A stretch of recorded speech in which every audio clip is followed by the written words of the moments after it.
Vous écoutez ce que dit Jean-Luc Mélenchon sur la Syrie? Bah, c'est peut-être le moment de changer de source.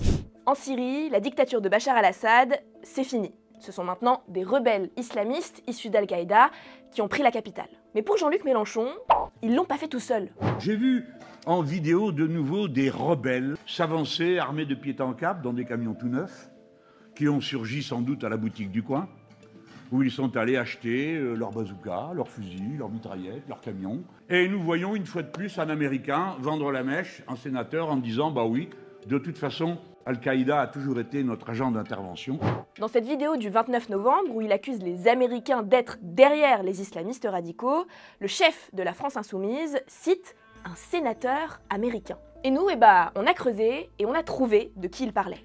We gave them their weapons, we gave them their truck, we gave them everything that they needed.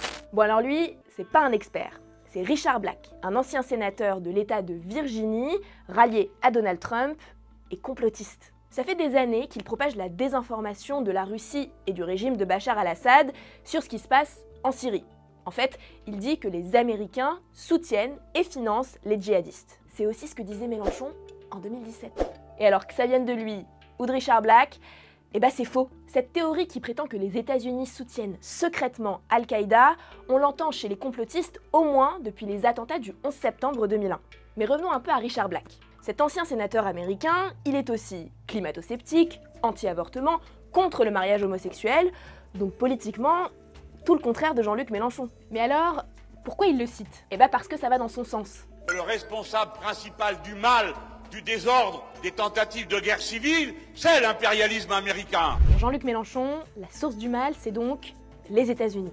Et pour le prouver, il est prêt à citer n'importe qui, et même à dire n'importe quoi. Qu'ils se font reprocher de bombarder les opposants et la population civile. Les opposants. C'est notamment ce que dit aujourd'hui une ONG, qui sur le nombre de personnes... Ah, si c'est une ONG, doit-on la croire pour autant? Pourquoi pas? Pourquoi pas, en effet, vous avez raison. Alors pourquoi pas me croire, moi? Bon, j'ai au moins d'aussi bonnes informations, croyez-moi.